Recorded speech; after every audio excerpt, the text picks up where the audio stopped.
Today we're joined by Ant Davis, founder of Risky Creative, a content studio and podcast platform dedicated to changing how people think about cybersecurity awareness. Ant has been creating some of the most engaging, thought-provoking content in this space, tackling everything from best practices to industry myths and why businesses are still dragging their feet when it comes to awareness. Ant, welcome to the Go Phish podcast. Thanks for joining us. Absolute pleasure to be here. Thanks for having me. Let's start with Risky Creative. You've built a really unique platform in the cybersecurity awareness space. Really, it's growing a ton of momentum and getting a ton of viral stuff from that. What's the mission behind Risky Creative and what type of impact are you actually hoping to make? Risky Creative, where at my previous employer, we used quite a disruptive mindset to communicating security awareness. So I ran the security awareness function, spun it up from nothing. And rather than just generic training and generic messaging and typical things, we tried to be a bit more disruptive. We needed to stand out. We needed to take some risks and be creative with it. And the problem we had there was 99% of the content that we created there couldn't be shared externally.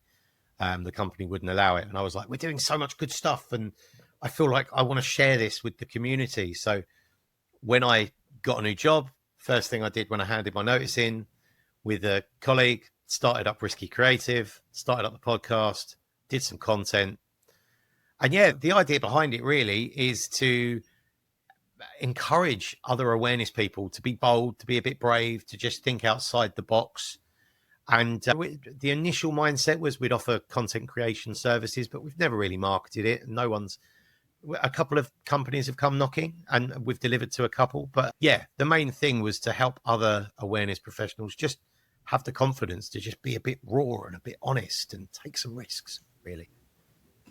Nice. And that's some of the content that's really needed now. It's a subject that is being talked about for years in the IT space, information security, and the cybersecurity space, but so many businesses still see it as a checkbox, as a boring compliance checkbox. We got to do it. Why do you think adoption of meaningful awareness programs is still so slow? I think part of the problem is that many companies now will introduce awareness because compliance needs say they have to. Maybe it's SOC 2 or something like that says you must do phishing simulations. And do you train your colleagues annually on cyber risk?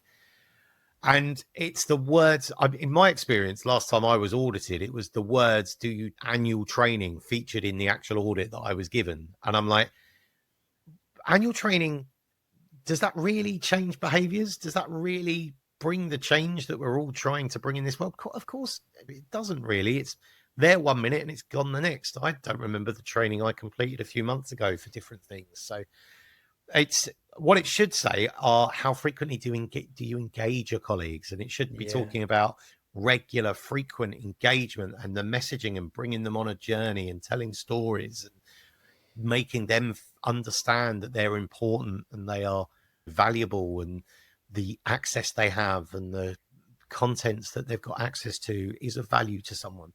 And the wording is all wrong from a compliance need, really. So I think that's why they've been slow. I think now minimum viable product as far as awareness content concerned is what a lot of companies will do. But actually, cyber can be fun. It can be engaging. We can get people talking. And the amount of disruption a cyber incident can cost, this shouldn't be slow. This should be at the top of everyone's lists now. But I think they still think it's blue and it's padlocks and it's annual training, and it's far more than just annual training and blue padlocks. And as a content creator, and if compliance says that they have to do it, why not make it fun? Why not put some effort into it? And if they have to do it, let's actually do it properly. And I wonder why organizations aren't doing that, because there is content out there. There is good content creators. There's good ways to put it out with minimal effort. But companies, and we found it so different across geographies. We work with customers in the States to the UK, to Europe, to Africa, to Australia, and the maturity levels on awareness programs or on cyber in general, but certainly on awareness, are so different across the globe. I think the US definitely leading the charge there, that they've had a lot more regulations in place for a lot longer and they've been a lot more mature market. I think the UK quite tight in behind them, Europe coming in fast, but the rest of the world definitely playing catch up. As a content creator yourself, you've put a ton of energy into creative approaches. You've spoken about it, your podcast, blogs, your different campaigns, your video stuff that you're doing. What do you think makes security awareness content actually resonate with people, that it would really change behavior? I think there's a couple of things. Number one is don't talk down to them. So make sure that the language you're using is human. Everything that comes through me at work, through Risky Creative, on the podcast, it's conversational. It's real language that you would use when talking to someone. It's not, don't use big technical words. And if you do, explain what these things mean. If you're talking about RDP, remote desktop protocol, explain what that means to someone, because my mum wouldn't know. And I often frame it like, would my mum understand that? And my mum's in her 70s and she's fairly technical. She's got an iPad. She knows how to use it. So would my mum understand it is quite often the metric that I use to when it comes to talking. The other thing is as well, make it relatable. So some of the most impactful campaigns I've had is where we've talked about security in people's personal lives, but then you tell them how they can bring that to work. A couple of years ago, during big multi-factor authentication pushes, you talk about adding MFA on their Instagram account or their Facebook account or their email account, because they're the things that they really care about. They don't necessarily care about their work account or accessing the HR system. They don't really care about that. They leave that at home. Yeah. They leave that at work when they go home. So talk to them about the importance of it on their personal stuff, get them used to the behavior. And then when you do force MFA on their work systems, it's second nature to them. And it isn't this big scary thing they don't understand. So help people secure their world, and then they'll bring those behaviors into work is often one thing I think really works. Just see it through their eyes. So many platforms, so many tools. Put yourself in the position of the end user. How do they feel about this? Even to the look and the feel, the UX, the whole kit and caboodle. It's a user experience thing, really. Yeah. A lot of answers there. Sorry, I went around the place. Perfect. Yeah, no, the relatable thing is super, super important. I agree with that. What do you say to awareness experts out there, people responsible for these awareness programs and awareness campaigns? You talk about the language, about how we need to communicate it. We need to bring it down a level. We can't be full of jargon. We need to explain these terms. We can't just assume everybody knows what MFA means. But we've got a new joiner into the company who's 19 years old. And then we've got the C-suite, or in their late 50s, early 60s, understanding of technical terms in this range of employees in this day and age is going to be very difficult. How do you find a sort of medium between those two groups of people in a large organization? Or is the default bring it right down? It's really simple. How do you do it? I think in a generic, if you've got a campaign that's wide audience, be it a newsletter that's going out to everyone or something in the internal comms, I think you need to go for that kind of common denominator. You want everybody to be able to understand it. Where possible, if you can target stuff to an audience, then your impact may be greater. If you're talking to a technical team, for example, have a more technical message, talk to them at a level that is more suited to them and isn't too dumb for them. I've worked with lots of technical teams and thousands of developers I've supported, and there are developers out there be like, oh God, what you're talking to me like that for? And it's fine. I'll talk to you in a level that's more akin to what you would understand in your day to day. And the board, they might like to be spoken to. They might like short snippets. Their time is extremely valuable. So they might like a nice short snippet, get to the point. I don't care about the story. What do you want from me? Whereas someone down in the post room or in accounts might just want to read a bit, and it might be lunchtime and they want to engage a bit more. So if you can choose your audience and tailor the message for audiences, that's great. But if you can't, you need to go to that kind of catch-all metric of which one's going to resonate with the most people. and then just pray that it does in some ways. Yeah. In cybersecurity and in awareness in particular, we talk about storytelling, and you've mentioned storytelling a few times, but with storytelling comes myths. What's one myth or outdated belief about security awareness that you'd like to call out or put to bed once and for all? I think the fact that, so there's probably a couple that from a end user perspective, from a colleague perspective, I am of no value, so hackers won't target me, I think is a massive one. Because we've seen with social engineering now, everybody's a target. Everybody's got access to something that can then be the gateway into other things. So everybody is of value. That would be it from an end user perspective. From an awareness professional's perspective, I'm not allowed to do that. I would say try thinking outside the box. It might be, I've spoken to awareness professionals that aren't allowed to send newsletters, that I've worked with professionals that do quarterly training and stuff like that. And it's, don't be scared to do something different.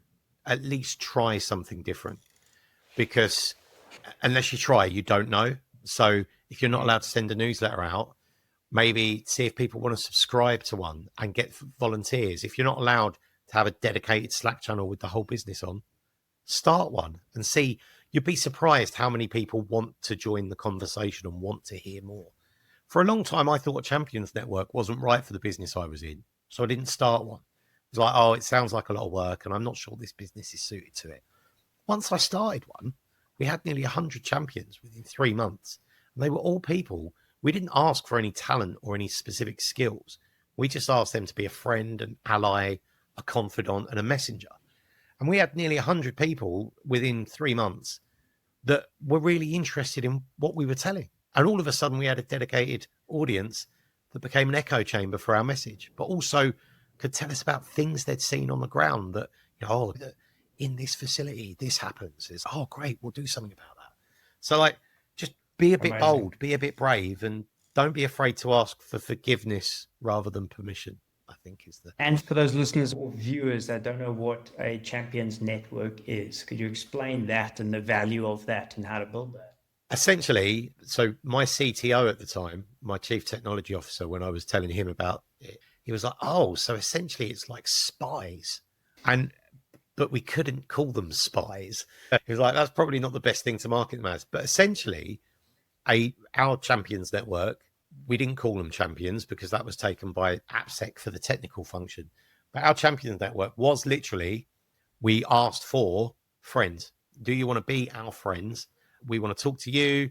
We want to give you information. We want to give you the latest news, and you can be the first ones to hear about what's happening. And that was all we did. And then when we got these, we used to invite them regularly to lunchtime catch-ups, have a coffee and a chat with the champions. And we'd tell them what we had coming up, what we were working on. We'd tease them details of phishing emails that had come into the business. And we offered them a communication platform, essentially. So they would be a dedicated Slack channel with us. And it was great because they would literally come to us. What someone said, I've seen these people plugging mobile phones in on these devices in the warehouse facility, somewhere we never went. They were like, great, okay, we should work on that because we should make sure that's secure and all this different stuff. The source of information that was coming from them. Once you've got it, it takes a little time to manage it. You need a little bit of resource to manage it because you've got 100 relationships to look after. But you don't need one-on-one time with them all. Invite them to a group session and just keep recruiting. It's so powerful. It really can be. It was a game changer, and it really can be a game changer. But it doesn't. I know some champions networks where they demand certain things of the champions. It's not the way I would do it. Just literally friends, allies, people that know who you are, that you can push a message out, and then they can echo that in a stand-up or in a team meeting or something like that. Yeah. It's just, like you say, it's just something more to add to that awareness program, in addition to the training evolutions or the phishing simulation evolutions, just something more that can come. And it all comes down to communication and pushing that message, as you say. And the more people that you've got confident to push that message, the more successful the overall program is going to be. Yeah. If you push a message out, say you're seeing a series of phishing emails coming in, you could put it out on a comms channel. You get that out to your champions, and your champions start talking to people about it in their teams. Annual training is another one. warn your champions it's coming, and then your champions can tell all their team that it's coming. And then if there's people that aren't compliant, you could ask the champions to chase the people in their areas. I didn't used to use it like that, but I know people that do. So it's like you've got people waving your flag and championing your message in various different parts of the business that could typically be quite hard to reach. And not everyone engages with Slack channels or Teams or newsletters. So it is just a different way to get your message out there. And something I'd love to pick your brain over, gamification. That beauty of a word, and so many companies want to bring it into everything, and it's such a word that can split opinion on how to get this done properly. Some love it, some hate it. Do you think gamification is the future of awareness training, or is it just another buzzword that we haven't figured out yet how to actually implement? This is a really tough one, and I've been involved with awareness campaigns that have featured gamification. I've been annual training, so I was involved in an annual training that actually did include gamification. And part of the problem, so the early draft of that training featured lots of animation and lots of, in the end, it just felt like gamification for the sake of gamification. Did it actually add value, and did it improve the experience? And I think that's what you need to remember. I think there is a place for gamification. Does everybody want it? I don't know. Do you want to offer two training paths, one gamified and one that isn't gamified? I don't know. You've got to question whether or not all of your colleagues will enjoy that experience. But also, does it add value, or does it just add to the training length? Yeah, it's a tough one. There probably is, if you have to deliver annual training, then some element of interactivity that's gamified might be a nice touch, but just make sure that it really adds to the value of it, I think, is important. That it isn't just there for the sake of being gamified, like AI nowadays. Oh, we've got AI as everyone. Just make sure it really adds value and really it is proper gamification. And I think a lot of organizations, and maybe executives, people in organizations, they'll throw out the word gamified very easily and very quickly. And do you do any cybersecurity games? That's very different from game theory and gamification theory on how to get people to do their training and complete their training and be active on a platform and be keen to, whether they're earning points or it's leaderboards or it's competing against departments for who's going to be better. There's that type of gamification where you use human competition to drive engagement and drive usage and drive a program. But I think a lot of people, they want to see fancy actual Xbox level games with a cybersecurity theme, and you're going to learn something through that. I think the danger with that is the gaming industry today in 2025. I saw an amazing stat the other day. They make more money than the music and movie industry combined. And the investment that they put into these games these days are like tens, if not hundreds of millions of dollars go. The design of these games that are sought after and played by millions and millions of people every single day. It's absolutely ridiculous. And if this is what people are playing online, if this is what gamers are playing, this is the experience they're having, and it's mind-bending reality online gaming, now you want to get them to play your cool little fishing game and think that's going to make people engaged. I think it's a bit tough. So I like the gamification side of things when, like Duolingo, for example, the language app has done very well. The most basic terms of gamification with scoring and leaderboards and tokens and prizes, and that type of gamification, I think that could be a nice positive way to get people engaged and get people encouraged to be taking part. But story-based interactive gaming is a tough one, I think. I think you've summed it up well there with Duolingo, because Duolingo takes a few seconds to complete. My daughter is currently on a Duolingo streak of like Okay. 457 days. Like she's done 457. I think she's frozen it like 3 times, which she can do. But for every day for 457 days, she's done her Duolingo. And she does it before bed. It takes a couple of minutes and she does it. And she's doing one language, music on it. There's different things. Yeah. That is it done perfectly because it doesn't require a massive investment. But the appetite to go back daily, to just chip away at that. Perfect. If you look at some of the games like Candy Crush or Angry Birds, so simple, complete time saps. But if you try and do anything massively ambitious, like Call of Duty or Grand Theft Auto, but for cybercrime, of course, we're not building that. There's a reason it's $1 billion industry. So I think there's a place for it. The other place I've used it, not recently, but a long time ago, was we did used to use it in phishing. So go back to 2016, 2017. The business I was in had 10 very clear divisions. And we used to pitch them all against each other with phishing campaigns. And this was back in the day. We used to send one campaign to everybody. We'd create the domain. We'd create the fish. And we used to have some right fun. We used to simulate. Like I created a fake brewery. And we told everyone we were coming in to give everyone free cider. But they had to put their name on this Excel spreadsheet. That was, of course, a simulated fish. And then we'd do branded posters that matched the campaigns. And then we'd pitch the teams against each other. And I remember, this is the power of messaging and gaming. We used to get senior leaders in each of the functions. They used to say to us, what's my team on? Oh, I need to go and speak to them because I can't have him beating me. And at the mid-managers meetings, they'd be going, oh, we beat you in the phishing simulation this month. Oh, you did, but you won't get me next month. So the gamification was with the leaders. But where this also comes in, we did a poster that had lots of raindrops on it. And at the very top, it said, this is not rain. These are the tears of InfoSec. And that poster, because the phishing simulation was so bad, this is not rain. These are the tears of InfoSec. And every time we went to take that poster down in one part of the building, the team that sat there went, no, can you leave it up? We really like it. Can you leave it up?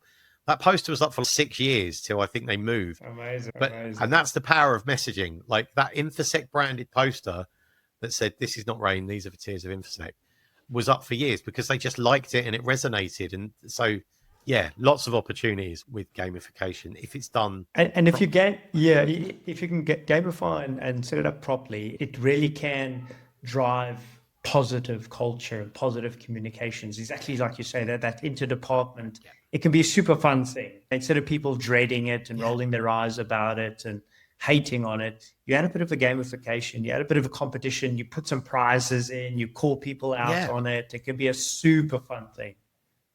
And that's it. Make it fun. It changes you from being this team of enforcers or policing people to actually bringing some joy and making fun of it. And it doesn't have to be negative, even if the results are bad. Make it fun, like we did, because it's all an opportunity to engage and for people to really resonate with it. Yeah, I love it, mate. Let's talk future of best practices. I know over the years there's been some updates to best practices and the NCSC in the UK has done really well on broadcasting and communicating best practice updates, and different frameworks have updated their best practices and recommendations. Passwords, for an example, is quite a common one. What are the new conversations we should be having in the awareness space about best practices? I thought by now we'd all be talking about passkeys properly, but the talk about passkeys seems to have died because I think people are having trouble implementing passkeys successfully because there's no real clear messaging. Maybe I'm the dumb one here, but I really struggle with passkeys because am I having it on my Mac or on my phone or like what? As someone that uses lots of devices, I don't know where that passkey should live. And now it should probably live in my password manager, but the password manager I had before my current one didn't offer passkeys. And we're trying to encourage, Google are trying to force it down people's brains. But like my mum, calling back to her, she's got no idea what a passkey is. So I thought passkeys would have been something, but the conversation seems to have died a bit on that. I think Things like I thought there would have been 15 character passwords, I think is a NIST recommendation. It has been for ages with no expiry. I still see organizations that put expiry on that, which for me defeats the object, but each to their own. The conversation around 3 random words, I don't think has been driven home enough with a battery horse, stable, stuff like that. Because now we're talking about doing away with passwords. But password managers, again, that's best practice. But then who do you choose? Where do you go? Is it in your browser? It's messy. It's really messy. If we look at the basics and we think about password length, we think about where do we store our passwords. With email, it used to be check the domain, look for spelling mistakes and errors. That's not there anymore. So best practice it's a really difficult one. I think so much you do now is about the way it makes you feel, especially with emails and stuff. Does this email make you feel panicked or pressured or scared or just a bit funny? In which case, it's probably a cause for concern. But I can't see NIST or the NCSC talking about feelings.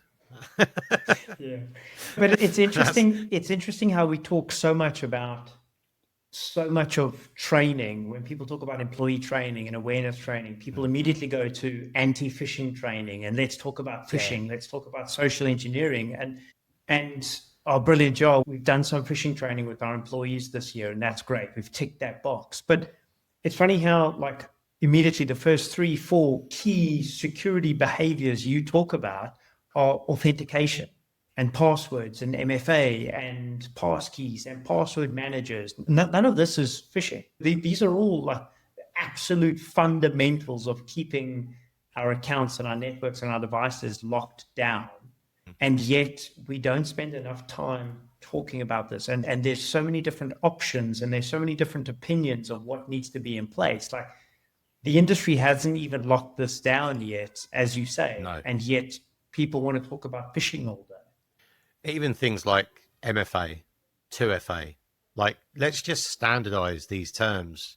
Google, I remember that I saw a post on LinkedIn a few weeks ago by someone, and it basically said that their wife asked what this was and they didn't even know. And this is like a director of a security company. And it was like Google used yet another term to talk about authentication. Let's just clarify, right? We all want the same thing. We all want everybody to be secure. So can we please just use standard terms across the board? And if we are all going to try and push passkeys, I almost said passphrases. If we're going to push passkeys out on everyone, maybe make a name that doesn't sound like password, because it's a bit, again, what is a passkey? But also, let's all get together and let's all contribute to a big marketing campaign and agree on a standard way of working that works for everyone. Like NIST, like NCSC, NIST, whoever. Let's get together and let's standardize the way of working on this, because each organization coming up with their own point solution. And then you throw Apple and Google in the mix with, it's not going to lead to a secure future. We all just need to get together and agree what we're calling things and how they're going to work. But 100%. Yeah, I agree. That's my rant over. What do you think the awareness space will look like in 3 to 5 years from now? And are we finally going to see a shift from compliance to real culture change? I know it's taken occupational health and safety 30 years to get where they are today. And where do you think 3 to 5 years we are from now? I think we might finally realize that people don't like watching lots of AI generated content, because that seems to be all everyone's building at the moment is AI generated content. I think we're going to be unfortunately, the way everything's going, funny, I had this conversation just a short while ago. It feels like we're going to be talking more about the ways people got scammed 100 years ago rather than today, because the technical tells, the spelling mistakes, the grammatical errors, the funny tone, that's all going to go, right? AI is doing away with that.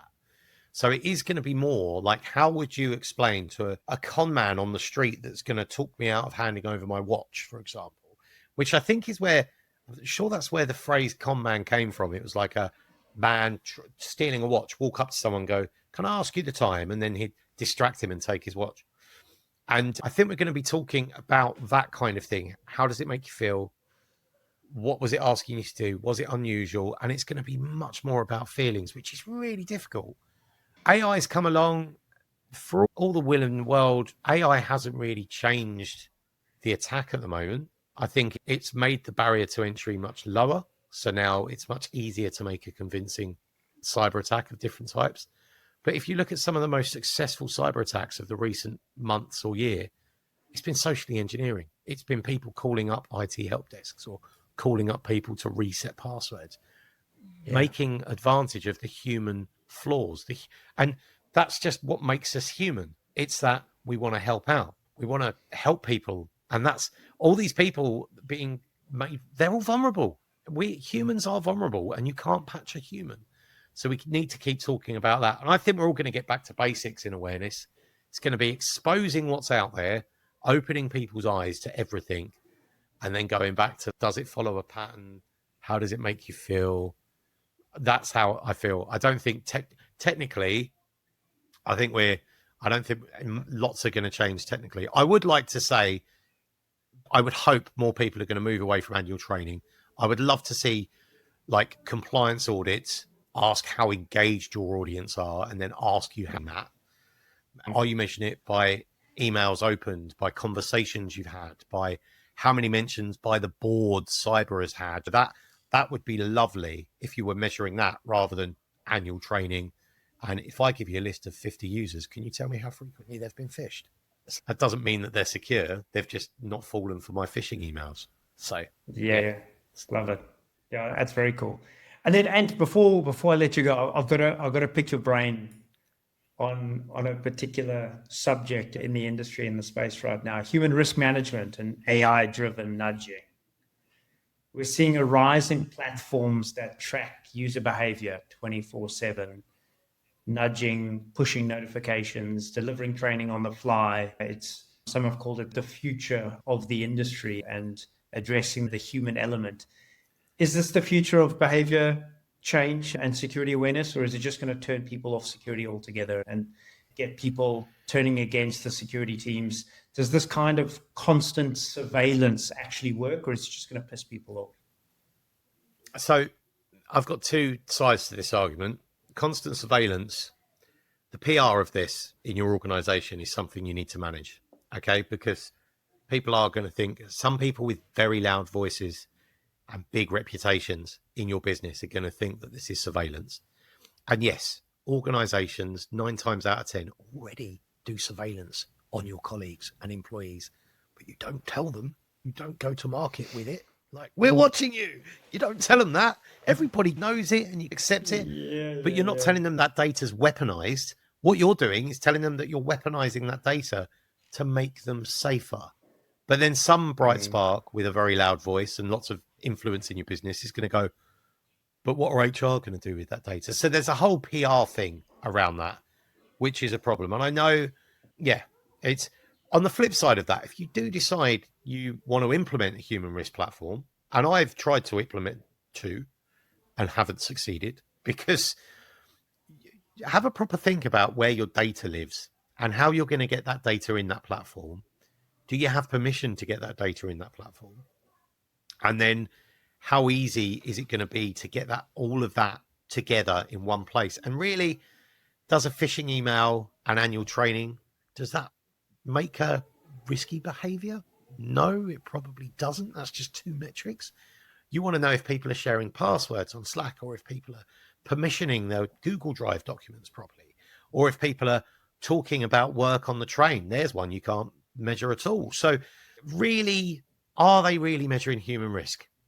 It's a very specific measurement. So I don't know, like, I don't want to do companies a disservice that want to implement one. I think I'd be open to trying again, but right now it's not something. A human risk management platform isn't something I would look to do right now, I don't think, because I don't think there's I haven't seen one that properly gets all of the human behaviors. I don't think they're at a deep enough level. You'd need like Microsoft or Google to buy Slack and then launch their own. If and then, you need to get track all that data. and then track all voice calls as well. and track all voice calls and put mics in the office to track every conversation, cameras on every photocopier to see if any documents are left, and on the shredding sites to see if everybody has actually shredded that data. And then you need to scan everyone's bag when they leave for the day. There's too much human risk that a platform can't give you an accurate measure. And the problem is some of the biggest data breaches we've had recently could probably be avoided. You go back to like USB sticks on a train and CDs on a train. That could be avoided by not taking the data home. You look at like the UK government have recently had an issue with the MOD and with a data breach, and all of that was from an Excel spreadsheet emailed to the wrong person. That shouldn't have been allowed. There should have been a technical control in place. So I think rather than looking at human risk management, I think we should be looking at making our controls better. That's what I would probably do. Yeah, amazing. And amazing insights, mate. Absolutely loved hearing your take on all of it. You are at the coalface on security awareness and work with a ton of companies. So it's really good to hear your thoughts on it. Before I let you go, please let our followers and subscribers know where they can find you online and learn more about what you guys are doing at Risky Creative. You can find riskycreative.com. YouTube is at Risky Creative. You can find me on LinkedIn. I'm InfoSecAnt. I'm on TikTok, InfoSecAnt. Instagram at Risky Creative. On all the podcast platforms and Spotify, the Awareness Angle podcast. There you go. Perfect, mate. We'll get all of that put up in the comments. And we'll throw it all up there. But yeah, I'll really appreciate it, mate. Thanks very much. See you later. Absolute pleasure. Thank you. Cheers.